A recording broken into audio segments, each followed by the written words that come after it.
So dear student, now continue with the property of the lubricating oil of the which is used in the internal combustion engine.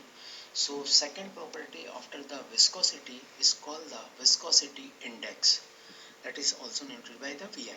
The viscosity index is an empirical number which indicates the effect of temperature changes on viscosity. To determine the viscosity index, the oil is cooled from 98.9 degrees Celsius to 37.8 degrees Celsius and the change in viscosity is measured. Means viscosity measure करने के लिए हमें flow rate को देखना पड़ेगा कि जैसे जैसे हम टेम्परेचर को मैक्सिमम से लोअर साइड को लाते हैं तो मैक्सिमम जब रहेगा तो ऑयल जल्दी प्लेन सरफेस पे स्मूथ सरफेस पे अपने आप फ्लो होता रहेगा, लेकिन जैसे जैसे ठंडा हो रहा है तो उसका जो फ्लो है वो उतना फ्री नहीं होगा, वो थोड़ा सा रेस्ट्रिक्टेड होता जाएगा और इस चेंजेस को हम काउंट करेंगे, मेजर करेंगे. This changes is compared with paraffin based oil and naphthenic based oil. To increase the viscosity index, lubricating oils incorporate additives called viscosity index improver. जैसा मैंने आपको बताया था कि आजकल जितने सिंथेटिक ऑयल आ रहे हैं तो एक जो बेस होता है ऑयल का, चाहे मैं उसको एक्सट्रैक्ट करूं किसी पौधों से या पेड़ से निकालूं या मैं किसी वैक्स से मैं उसको जनरेट करूं, लेकिन यदि मैं उसमें उसकी प्रॉपर्टी को इम्प्रूव करना है तो मैं कुछ एडिटिव्स ऐड करूंगा जिसके कारण उसका जो फ्लो रेट है या विस्कोसिटी है वो कम ज़्यादा हो सकती है with respect to temperature. So the additives which added in the engine oil is called the viscosity index improvers.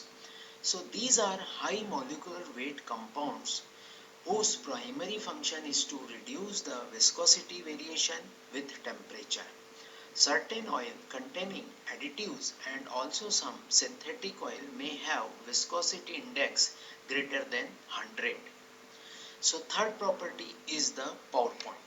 The pour point of an oil is found by cooling a sample in a test tube until no movement of the oil occurs for 5 seconds.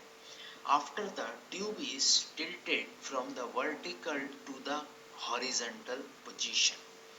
मतलब आपने oil भरा और उसके बाद इतना thick viscous है कि 5 second के लिए दिया आपने उसको सीधा इंक्लाइन से वर्टिकल कर हॉरिजॉन्टल कर दिया तो उसके अंदर ऑयल का मूवमेंट नहीं होना चाहिए जब तक 5 सेकंड खत्म नहीं होते, मतलब वो अपनी जगह से हिलेगा नहीं.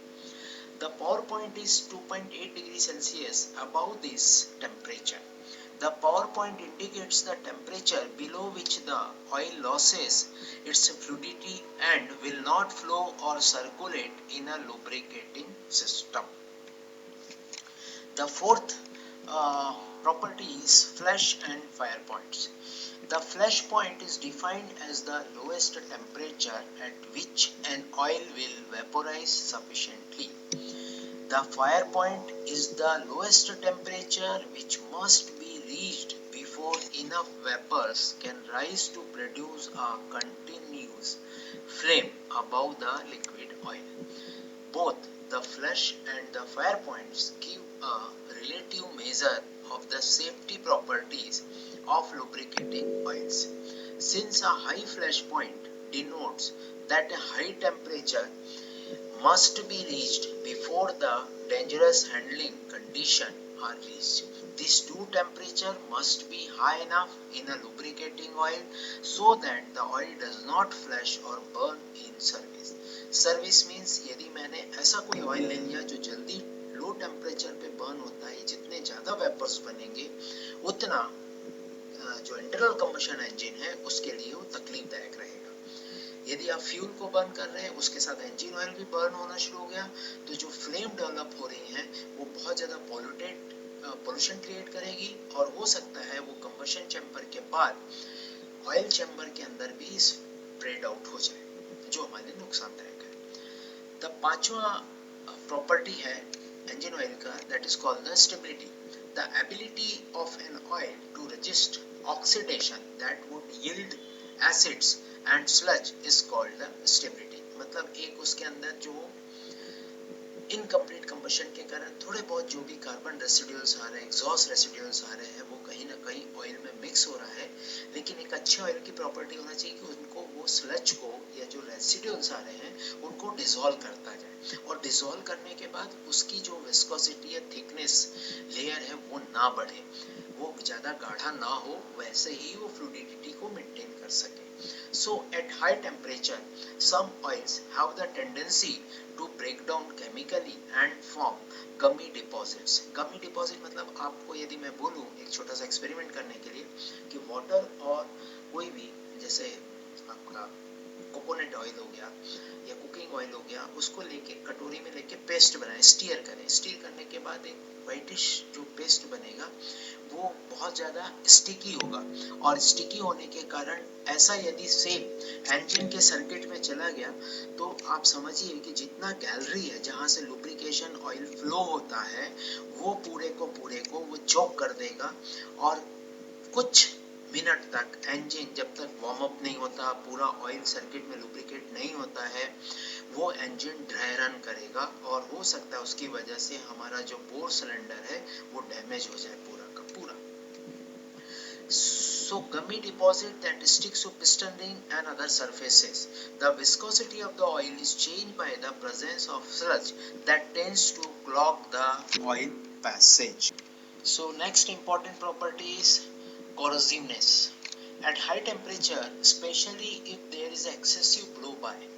एक्सेसिव ब्लो बाय जैसा मैंने आपको पहले भी समझाया था कंबशन का क्लास में, कि यदि मेरा सिलेंडर जो है उसका बोर वॉर्न आउट हो जाए और रिंग जो है जो सफिशिएंट कंप्रेशन क्रिएट ना कर सके, तो उस केस में ड्यूरिंग द कंप्रेशन स्ट्रोक जो एयर फ्यूल मिक्सचर है या डीजल इंजन का जो एयर फ्यूल मिक्सचर है वो ऊपर कंप्रेस ना होने की बजाय जो साइड से जो पैसेज क्रिएट हो गया है वॉर्न आउट सिलेंडर के में जो पिस्टन रिंग स्लाइड हो रही है तो वो नीचे की तरफ आके बैक प्रेशर क्रिएट करता है. सिमिलरली जब ऑयल जो स्प्लैश आउट हो रहा है लुब्रिकेशन के लिए, उसको जो ऑयल रिंग है वो पूरा कंट्रोल करके या उसको नीचे की तरफ नहीं ला पाती है और वो उस पैसेज से चढ़ के ऊपर आ जाता है, मींस पिस्टन के ऊपर.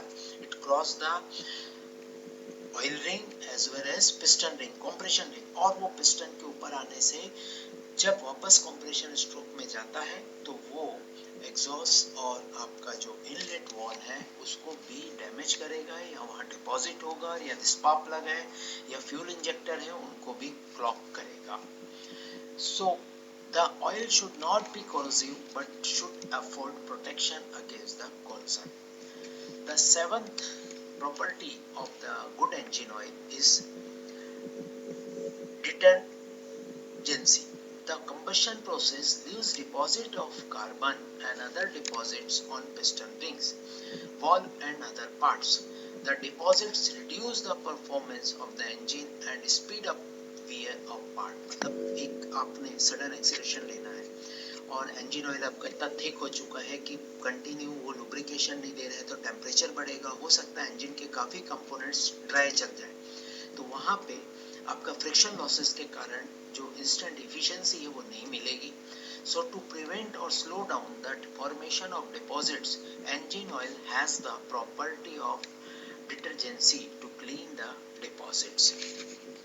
मतलब इसमें एक ऐसी एबिलिटी होना चाहिए जैसे डिटर्जेंट काम करता है किसी भी सरफेस को साफ करने के लिए, वो प्रॉपर्टी भी इसमें होनी चाहिए कि बिना बर्न हुए वो सरफेस को क्लीन भी करता रहे.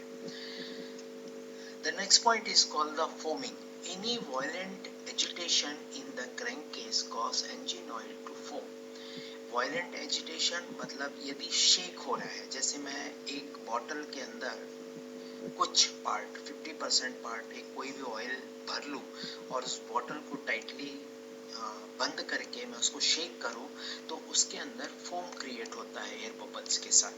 वो फोमिंग पार्ट यदि नॉर्मल कोर्स ऑफ इंजन के किसी में होगा, जैसे गाड़ी चल रही है अप एंड डाउन एरिया में चल रही है, तो लगातार शेक होने के कारण यदि फोमिंग क्रिएट होगी तो फोमिंग जो है वो ऑलमोस्ट इनकम्प्रेसिबल फ्लूइड के तौर पे देखा जाता है, जिसके कारण ड्यूरिंग द कंप्रेशन स्ट्रोक में या एग्जॉस्ट स्ट्रोक में पिस्टन के ऊपर, इंटीजर पिस्टन के ऊपर बहुत ज्यादा बैक प्रेशर क्रिएट होगा और उसके कारण हो सकता है पिस्टन सरफेस भी खराब हो सके, डैमेज हो सके। So it is because of the presence of air bubbles in the oil. This action accelerates oxidation and reduces the mass flow of oil to the bearings and other moving parts, causing insufficient lubrication. In addition, foaming may cause some loss of oil through the crankcase breather. To prevent foaming, anti-foaming additives are mixed with the oil.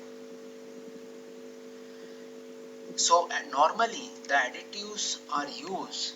It is the properties of lubricants are improved by the addition of chemicals, मतलब external chemicals हम add करेंगे जिससे उसकी oil की property improve हो सके, ताकि वो हाई टेम्परेचर पे रजिस्ट कर सके या विंटर टेम्परेचर पे वो फ्रीजिंग ना हो, जमे ना। So in an endeavor to improve these properties, certain oil soluble organic compounds containing inorganic elements such as phosphorus, sulfur, amine derivatives and metals are added to the mineral based lubricating oil. The main additives include the following are detergent present, antioxidant and anti-corrosive property, extreme pressure additives property, power point depressor property, viscosity index improver property, anti-foam agents property, oiliness and film strength agent, and last is the rust inhibitor. Now, understanding the viscosity number through the SAE. SAE is the Society of American Engineers with the specially designed for the automobile segment. Also it is called the Society of Automotive Engineers. So it is designated the oil numbers or category wise, or it is designated for the as per the application. So the SAE viscosity number for lubricating oil is recommended by the Society of Automotive Engineers. It depends on the viscosity level of the oil. आपने देखा होगा जब गाड़ी का oil खरीदते हैं तो वो पूछता है आपको कौन से ग्रेड का चाहिए। जैसे बहुत ज़्यादा जो प्रचलित ऑयल है 20W40, तो 20W40 का मीनिंग क्या होगा। So the different SAE numbers are 5W, 10W, 20W, 30W, 40W and maximum 50W. The SAE numbers followed by W indicates the suitability of oil for use in winter, and the viscosity is determined at -17.8 degree Celsius. मतलब इतने कम temperature के बाद भी उसकी जो viscosity maintain रहे, वो freezing ना हो, जमे ना। तो जो 5W है, 10W है, ये आपका विंटर टेम्परेचर बताता है कि इस लेवल के बाद भी वो फ्रीजिंग नहीं होगा।